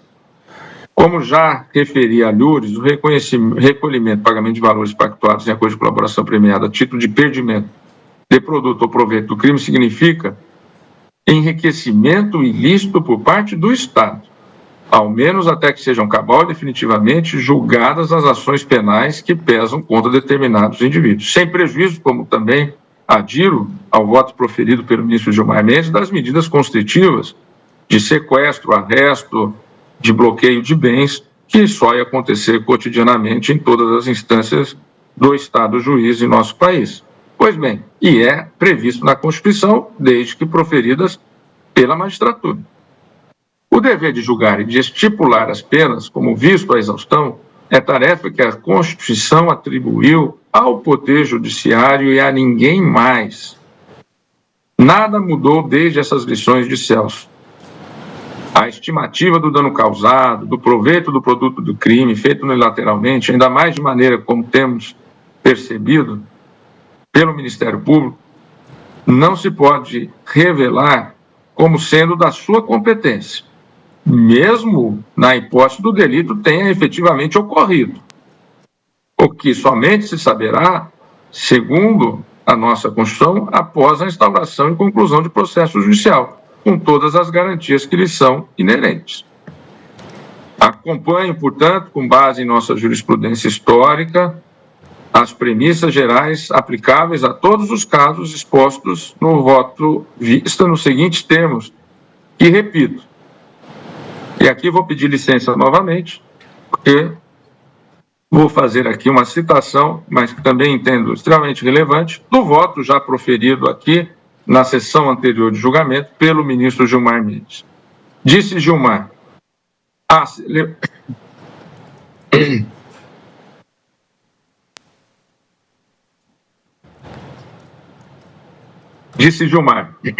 a celebração, a validação e a execução dos acordos de colaboração premiada devem observar os limites estabelecidos em lei, em especial as disposições do artigo 4º, parágrafo 7º-A e parágrafo 16 da Lei 12.850, de 2013, dos artigos 91 e 91A e do artigo 7º-1 da Lei 9.613, de 98, no que se refere à aplicação das penas privativas de liberdade e de perdimento de bens, de modo que inexiste discricionariedade no estabelecimento de cláusulas que imponham penas ou indenizações distintas ou em momentos não admitidos pela legislação, ao contrário do que ocorre no modelo do plea bargain puro, que não foi incorporado ao ordenamento jurídico brasileiro. 2. A colaboração premiada possui a finalidade de obtenção de provas e de comprovação de fatos, que não se compatibiliza com a mera supressão do processo ou com a antecipação das penas. 3. A persecução penal não se exaure com a confissão apresentada para fins de celebração de acordo de colaboração premiada e nem elimina as exigências de válida instauração do processo, de atribuição do ônus da prova, acusação e de condenação transitada em julgado para fins de aplicação das penas acordadas sob pena de violação às garantias fundamentais do devido processo legal, da presunção de inocência e da individualização da pena previstas pelo artigo 5º, 54, 57 e 46 da Constituição Federal, que também se aplicam no âmbito da justiça negocial, bem como do regulamento estabelecido pela Lei 12.850/2013, em especial no seu artigo 4º, parágrafo 7º-A e 16, e de violação às decisões proferidas pelo plenário do STF nas ações declaratórias de constitucionalidade 43, 44 e 45. 4. O perdimento de bens ou a indenização da vítima é pena e efeito da sentença condenatória transitada em julgado, razão pela qual não se admite a aplicação das cláusulas do acordo de colaboração premiada que estabeleçam tais sanções antes da condenação definitiva, em observância das garantias legais e constitucionais descritas no item anterior, artigo 554, 57, 46 da Constituição Federal e artigo 4º, parágrafo 7º-A da Lei 12.850/13. 5. As limitações constitucionais e legais estabelecidas aos acordos de colaboração premiada impedem que sejam atribuídos a tais negócios jurídicos a força, a natureza ou a condição de título executivo penal condenatório. Se não, seria exatamente isso. O que está aqui o ministro Gilmar a dizer, que permitir essas fixações sem previsão em lei ou contra a lei, que são atribuições do Poder Judiciário, da magistratura, seria permitir ao acordo de colaboração um caráter de título executivo penal condenatório sem a participação do juízo. 6. Até que se sobrevenha eventual condenação, o Ministério Público e os órgãos de persecução podem requerer a decretação de medidas cautelares assecuratórias, sequestro, arresto, hipoteca legal, apreensão de bens, bloqueio de numerários, inclusive a alienação antecipada de bens, artigo 125 a 144A do CPP, que sejam capazes de garantir o eventual resultado útil das sanções pecuniárias e patrimoniais acordadas entre as partes, desde que observados os requisitos legais, e que tais pedidos sejam lastreados em elementos externos de corroboração, haja vista a proibição prevista pelo artigo 4º, parágrafo 16, inciso 1, da Lei 12.850. E aí estou a dizer que eu subscrevo inteiramente, né, as palavras do ministro Gilmar Mendes no voto vista de Sua Excelência. Também as ponderações trazidas no tocante à impossibilidade de antecipação de penas por meio de acordo de colaboração premiada, e também vou repetir, pedindo licença aos colegas, a sua leitura. Disse Gilmar, nessa toada é importante que se diga que a observância às limitações previstas na Lei 12.850/2013 e as garantias constitucionais fundamentais anteriormente expostas não significa a simples exoneração das obrigações pactuadas entre o Ministério Público Federal e os colaboradores da Odebrecht, e nem que esta Corte está determinando a imediata devolução dos valores apreendidos no âmbito da Operação Lava Jato a colaboradores e réus confessos. O que se está a decidir e a sinalizar nesse julgamento é que o exercício do poder de punir requer observância às formas estabelecidas na lei e na Constituição para a aplicação das sanções, sob pena de se transformar o exercício monopolizado e civilizado da força no mais puro e simples arbítrio ou violência. Admitir a automática e imediata antecipação de penas sem denúncia, sem processo, sem julgamento ou sem condenação transitada em julgado em caso de significativo impacto e gravidade à liberdade e ao patrimônio das pessoas acusadas por mais popular que possa parecer aos olhos da opinião pública, é cruzar a última linha, a última fronteira que nos separa do Estado de Direito para o Estado policial. Por outro lado, admitir a decretação de medidas cautelares reais, com base em riscos específicos de dilapidação, ocultação do patrimônio afetados ao cumprimento de um acordo de colaboração premiada, a partir de uma análise individualizada das provas indicativas da probabilidade da prática dos delitos e do risco concreto para o resultado do julgamento de uma ação penal, que se demonstre viável ou que já esteja em tramitação, inclusive com a possibilidade de reavaliação dessas medidas durante o transcorrer do processo ou das investigações, parece ser a única medida civilizatória a ser admitida.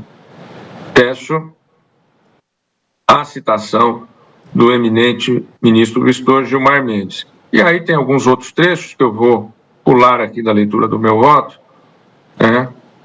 para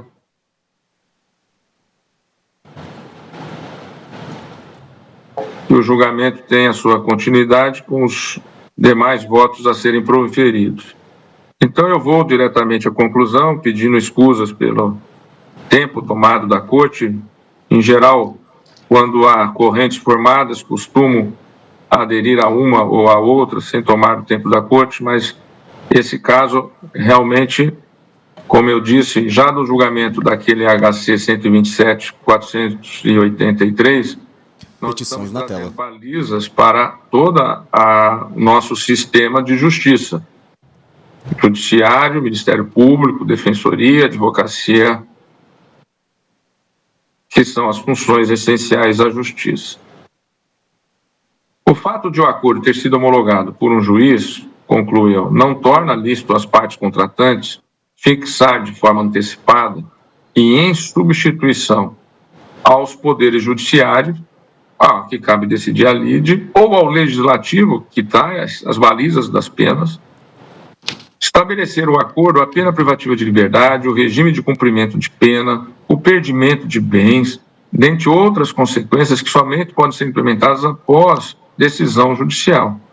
Em outras palavras, mesmo com a aquiescência do juiz, não pode haver a transferência ao Ministério Público da própria jurisdição, para que estabeleça contratualmente penas fora dos parâmetros legais, indenizações sem critérios, objetivos e perdimentos de bens de forma antecipada, devendo-se ressaltar que a história recente já comprovou os danos que a ausência de um juiz imparcial produz no processo e na sociedade como um todo. Dito isso, acompanho integralmente o voto vista para dar provimento aos recursos e conferir interpretação conforme a Constituição, de acordo com as normas previstas pelo artigo 5º, 39, 46, letra B, 44, 54, 55 e 57, as cláusulas do acordo celebrado entre o MPF e os colaboradores, de modo a impedir o cumprimento antecipado da pena de perdimento de bens antes do trânsito em julgado da sentença penal condenatória. É como voto, senhor presidente. Muito obrigado, ministro Dias Toffoli, pelo voto meticuloso e aprofundado. Portanto, já temos aqui as manifestações do eminente relator, ministro Luiz Edson Fachin, que nega provimento aos agravos regimentais, e temos a posição divergente do ministro Gilmar Mendes, agora acompanhado pelo ministro Luiz Roberto Barroso. Dias Toffoli. Temos uns minutinhos, eu gostaria de fazer uma breve reflexão, ainda sem votar, mas pelo tudo que entendi até agora e do que estudei do processo, existem duas questões que me parecem imunes à controvérsia. Uma de direito e outra de fato. A questão de direito é que, neste caso, a recuperação de ativos ilícitos, no caso de colaboração premiada que é prevista na lei específica 12.850 da organização criminosa, não se confunde com o perdimento de bens do produto criminoso previsto no Código Penal como consequência da sentença condenatória. Portanto, são coisas distintas juridicamente. Recuperação de ativos ilícitos é diferente de perda de bens por condenação, como assentado, eu penso, no voto do ministro Fachin. E a questão de fato, que me parece incontroversa, é que na colaboração premiada, os colaboradores reconheceram a ilicitude daqueles ativos, expressamente. Portanto, e diante do reconhecimento da ilicitude e da recuperação dos ativos, o juiz pode, inclusive, conceder o perdão. E o Ministério Público pode não denunciar. Então, no caso de perdão ou de não denúncia, devolve os bens? Portanto, eu fiquei com essa perplexidade, respeitando as visões diferentes, como bem expostas na divergência do ministro Gilmar Mendes e do ministro Dias Toffoli. Nós vamos retomar esse julgamento. Imagino que o voto de Vossa Excelência tem algum grau de elaboração. Ministro, eu queria facilitar a vida de Vossa Excelência por um aspecto. O que Vossa Excelência acabou de anunciar, eu guardo integral concordância, tanto que havia no virtual acompanhado o relator. De fato, é possível acordo de colaboração premiada sem denúncia, desde que seja uma consequência do próprio acordo de colaboração premiada, que isso esteja explícito. E eu fiquei em dúvida, e a dúvida é a mãe do conhecimento, à luz dos votos do ministro Gilmar e do ministro Toffoli, por uma razão apenas, não do plano da dogmática. A dúvida que eu tinha de índole jurídica, eu fui refletindo e, como disse, concordo com essa síntese que Vossa Excelência acabou de fazer.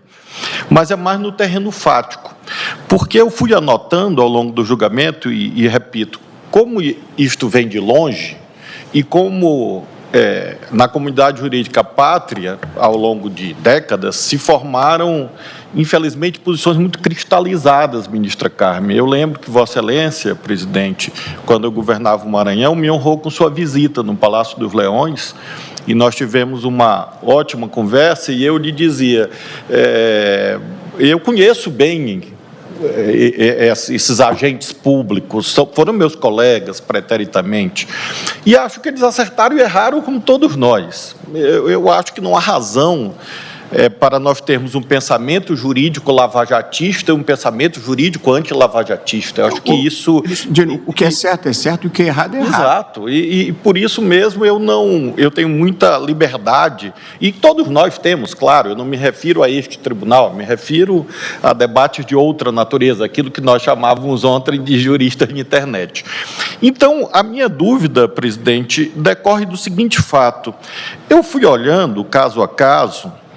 Por exemplo, na 6487, na PET 6487, há um debate sobre meação do cônjuge.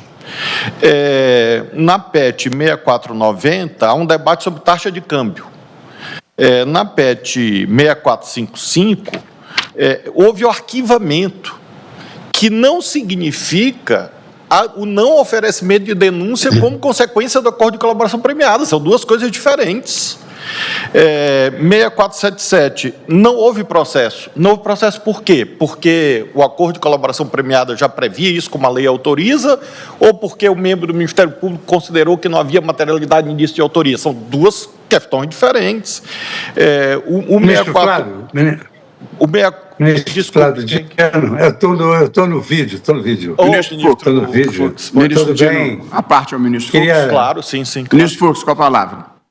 Não, eu queria saudar o excelência presidente, o Procurador-Geral da República, nosso decano, ministro Gilmar Mendes, mas num dado momento o ministro Flávio Dino fez uma indagação que eu acho que ela é respondida pelo parágrafo 4º da cláusula de número 4 do acordo de delação. Nesse caso, diz assim: o colaborador renuncia aos valores e bens móveis e imóveis citados no inciso 4º, os quais encontros especificados nos apensos deste acordo, mediante assinatura em favor do MP de termo de renúncia, podendo o colaborador optar pela entrega dos bens móveis e imóveis ou pelo depósito judicial do valor atualizado do bem.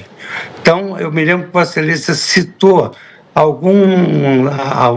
fez um questionamento sobre a natureza contratual, de uma cláusula contratual. Não sei se foi nesse sentido que Vossa Excelência fez a indagação. E eu fiquei esperando para exatamente aguardar esse momento para transmitir a Vossa Excelência do que está escrito no parágrafo 4º da cláusula número 4 desse acordo de delação. Presidente, ministro Fux, eu quero agradecer muito o generoso a parte do ministro Fux, com quem sempre aprendo e pelo qual tenho imensa estima. Como disse, eu tendo na direção do voto proferido pelo eminente relator. Mesmo neste ponto, contudo, surgiu uma dúvida em face do voto do ministro Toffoli, e eu faria aqui interpretação autêntica, mas não temos tempo. Eu indagaria da ministra Carmen o que ela quis dizer quando, da homologação, ela disse assim: estará condicionada ao crivo do juiz sentenciante. Mas eu não estou lhe perguntando ainda, vou perguntar depois, em outro momento, porque nós temos... É porque eu acho que fala por si, né? Aguardar. Bom, eu acho que fala por si, por isso mesmo é que eu fiquei na dúvida, porque se é condicionado ao crivo do juiz sentenciante, significa dizer que haverá um juiz sentenciante. Então, em razão de tudo isso, presidente, para facilitar a condição de Vossa Excelência, em nome do direito fundamental à alimentação, eu vou pedir vista para proferir votos de per si.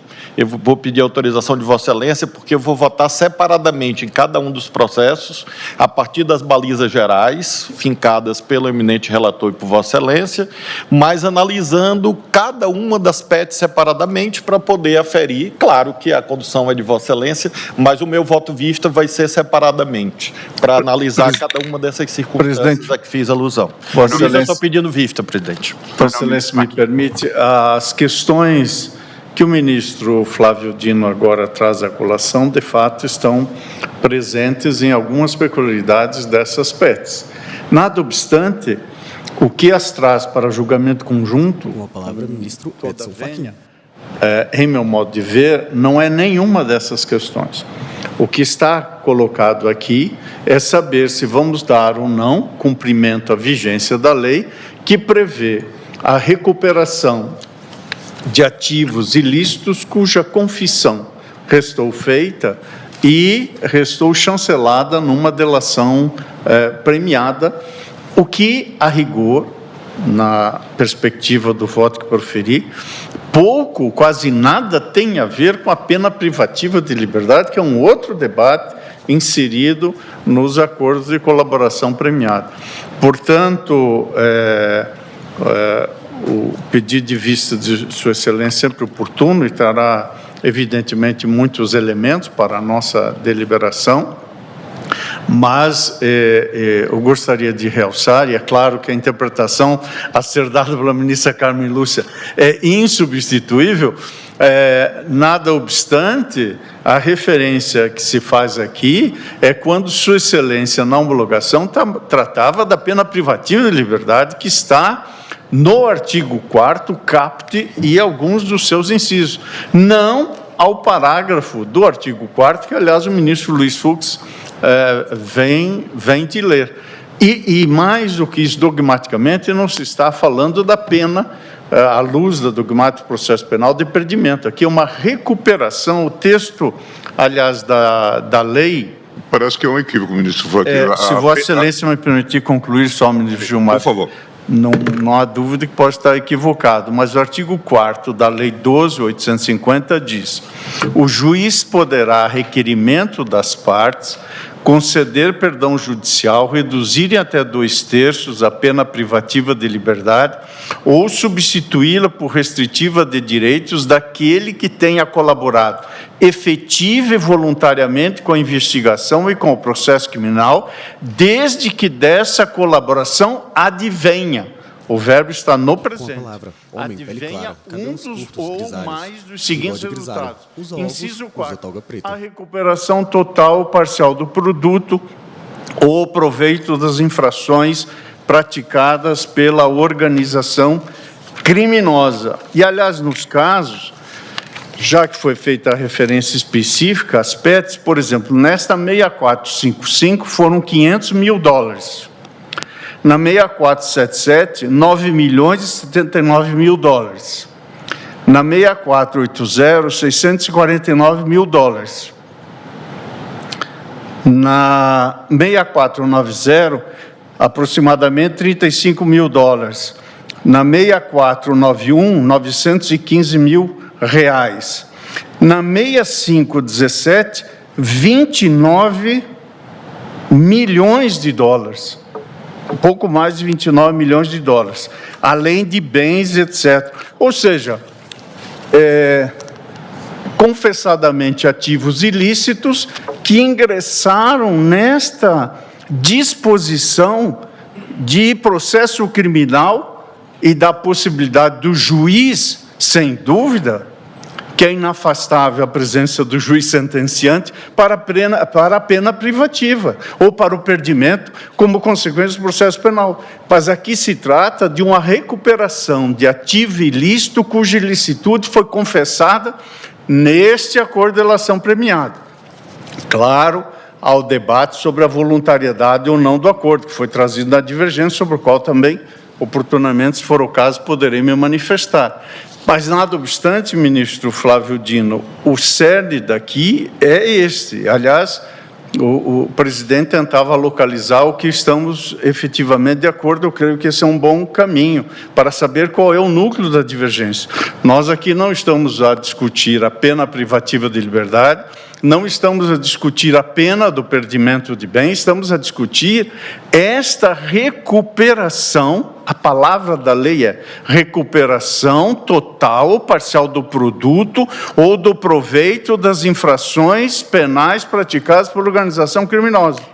Neste caso, houve, portanto, uma declaração confessada desses ilícitos amealhados e houve ou procurou-se haver a respectiva recuperação. Tanto que, na condição de relator desses processos, eu determinei, e isso a primeira divergência fez referência, eu de fato determinei a intimação do colaborador para assinar o termo de renúncia.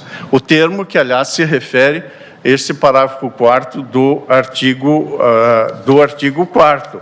Isso estava precisamente no despacho que à época proferi com este sentido, estabelecendo precisamente que acolha a manifestação da Procuradoria-Geral da República e determina a intimação do colaborador para que até 15 dias apresente termo de renúncia. Ou seja, o termo que diz respeito à possibilidade de recuperar esses bens. Nesta execução da cláusula surgiram várias questões periféricas, relevantes sim, como a meação e outras circunstâncias que o ministro Dino se refere. Portanto, nada obstante, obviamente posso estar equivocado e, como aqui já foi dito mais uma vez, a douta maioria desse plenário é que sempre tem razão. Mas, sem embargo, da excelência das divergências até agora expressadas, eu reafirmo o voto que proferi nesta direção de entender que o núcleo da controvérsia aqui diz respeito à eficácia de um acordo de colaboração premiada, celebrado e chancelado por um magistrado desta Corte, como obedecendo os princípios da legalidade e também da voluntariedade, para a regularidade desta recuperação de ativos ilícitos e confessadamente ilícitos. Era a observação que tinha a fazer, nada obstante, o voto vista do ministro Dino certamente vai aportar algumas contribuições importantes. Aqui, ministro Marques. Só para fazer algum registro, presidente, a recuperação de ativos é um dos objetivos da colaboração, mas as penas aplicadas foram efetivamente a de perdimento. É isso que precisa ser muito claro. E, de fato, eu não quis explorar na sessão anterior, porque é até altamente constrangedor para todo esse processo, mas a voluntariedade aqui é muito submetida a cheque. É uma quadra muito obscura da nossa história, tudo isso que se passou com a Lava Jato. Até eu não gosto de falar muito sobre isso, vocês sabem, porque é constrangedor. É extremamente constrangedor que pessoas que foram colegas nossos, como juízes, como procuradores, se metessem, ministro Fachin, nesta grande balbúrdia, nesta grande confusão. Mas este caso, também eu não queria falar sobre isto, porque traz uma luz ruim sobre a advocacia brasileira. Quando a gente tem aqui 70 delatores que assumem casos, a gente sabe que isto é algo meio esquisito, para usar uma expressão que não é a espanhola. Esquisito. Mas eu vou ler para os senhores uma mensagem que Theo, quem é Theo? Theo é Theo Dias, manda para Sérgio Bruno. Prezado Sérgio, tudo bem?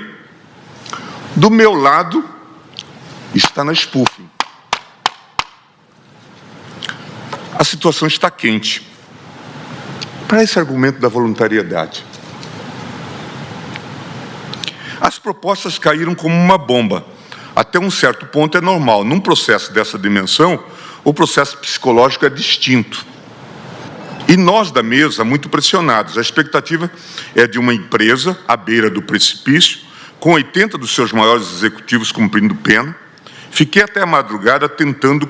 Veja a voluntariedade desse acordo. Fiquei até a madrugada tentando começar a colocar um pouco de racionalidade no processo. Mas precisaremos do bom senso de vocês. Esse processo nunca correu tanto risco. Ontem os vazamentos ocorreram durante todo o dia. Os inimigos do acordo estão a todo vapor. Precisamos conversar. Sugiro uma pequena mudança de cronograma.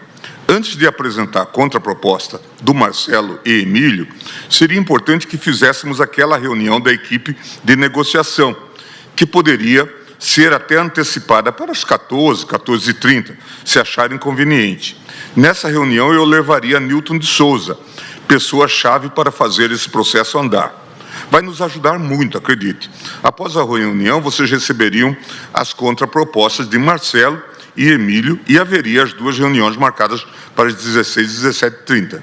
Pessoalmente, estou à disposição a qualquer momento para uma conversa, se achar útil para o processo. O plano agora é conversar com os diversos advogados para organizar as contrapropostas. É um caso surreal. Quem assina isso aqui é Theo. Theo é Theo Dias,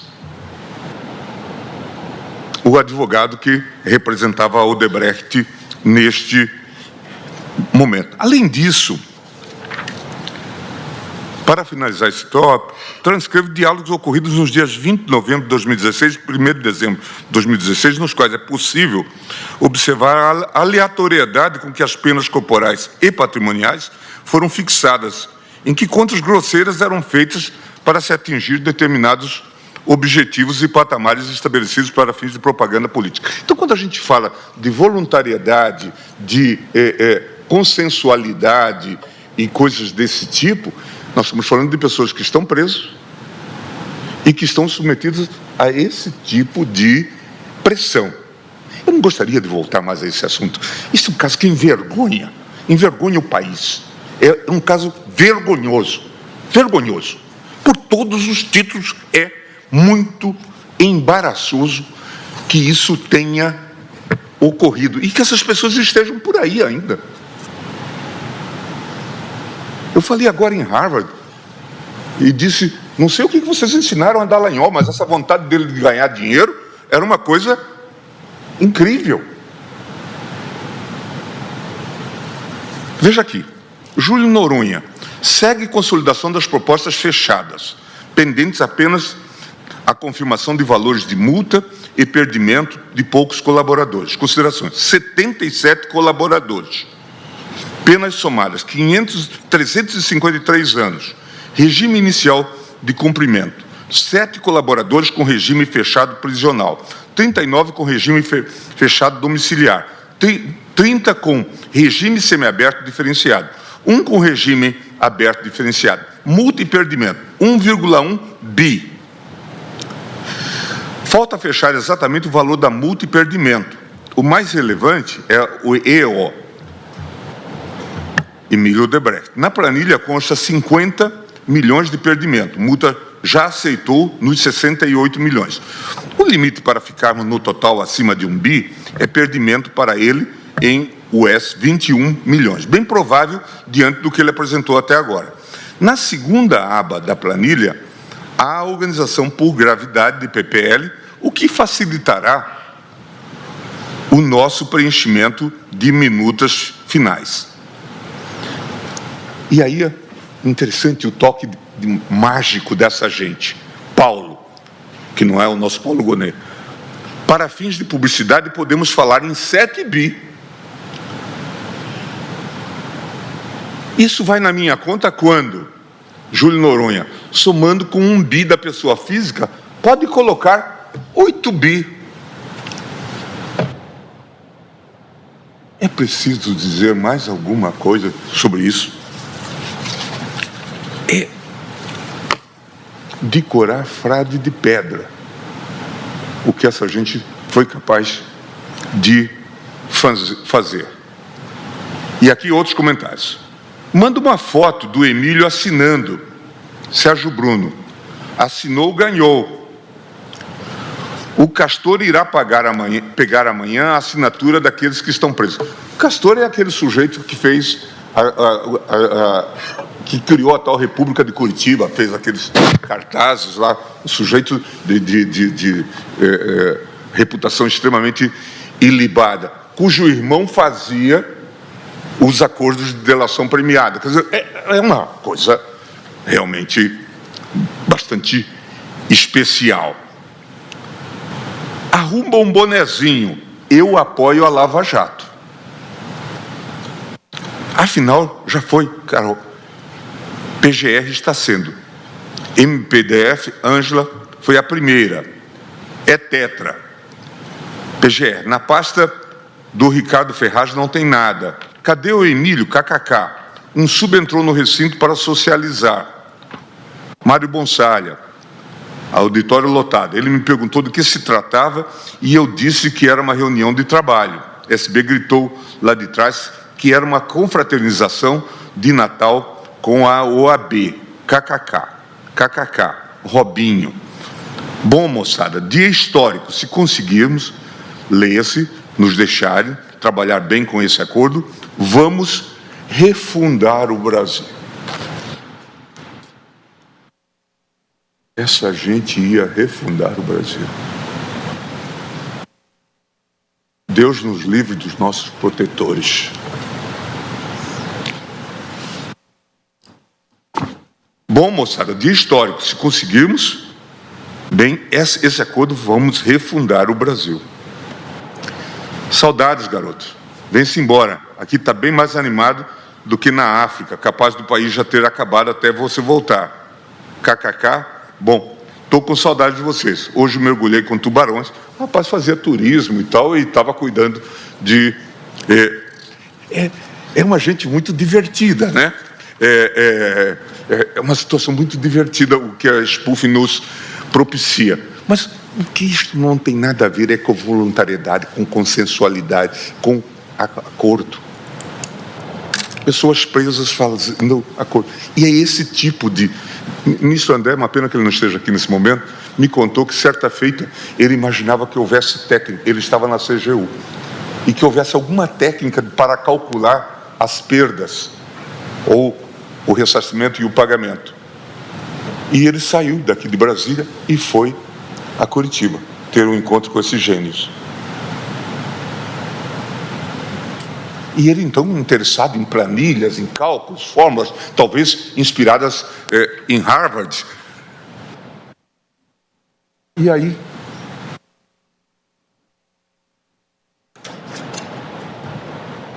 o ministro André pergunta, era a advogado da União, pergunta, como que vocês fazem, nesse caso, os cálculos para esse ressarcimento?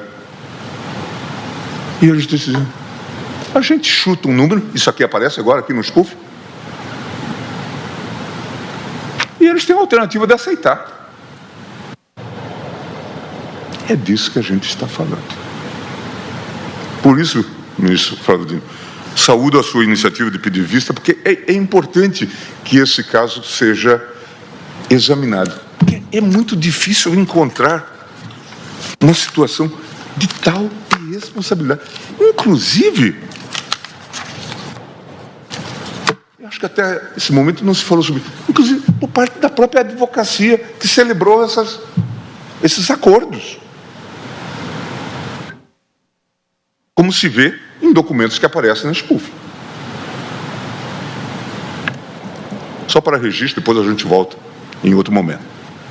Ministro André, eu acabei de citar Vossa Excelência, exatamente a propósito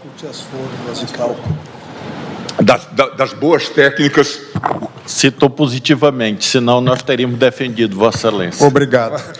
Não, minha saudação a todos os ministros. E esse é um tema só interessantíssimo. E de fato gera muita controvérsia, presidente, em função de vários critérios novos de implementação de um novo instituto jurídico no cenário brasileiro. E, de fato, hoje nós não vejo a discussão em tese de critérios de cálculo, mas, sem dúvida, naquele momento não havia, por parte do Ministério Público, um critério, eu diria assim, sistemático e objetivo para a mensuração dos valores. A discussão, embora hoje seja outra, seja a discussão se aqueles valores que foram apresentados e, vamos dizer assim, confessados como ilícitos, quais as consequências que se devem dar agora e destinações correspondentes. E penso, adianto até a Vossas Excelências, que no caso da ADPF, que discute os acordos de leniência, eu pretendo trazer uma contribuição ao plenário de estabelecimento de algumas balizas e critérios para esse tipo de ajuste, seja menos na delação, que é o que nós estamos tratando aqui, porque há uma outra regência, mas mais em relação àquilo que se negocia com as pessoas jurídicas. Mas é um debate certamente riquíssimo e vamos aguardar aí o pronunciamento do voto vista a partir do ministro Dino. Obrigado, ministro Gilmar, obrigado, ministro André. E nenhum de nós apoia nada errado, mas que corrupção grossa houve. E, portanto, também não devemos fechar os olhos a isso. Fica suspensa a sessão, voltaremos na parte da tarde.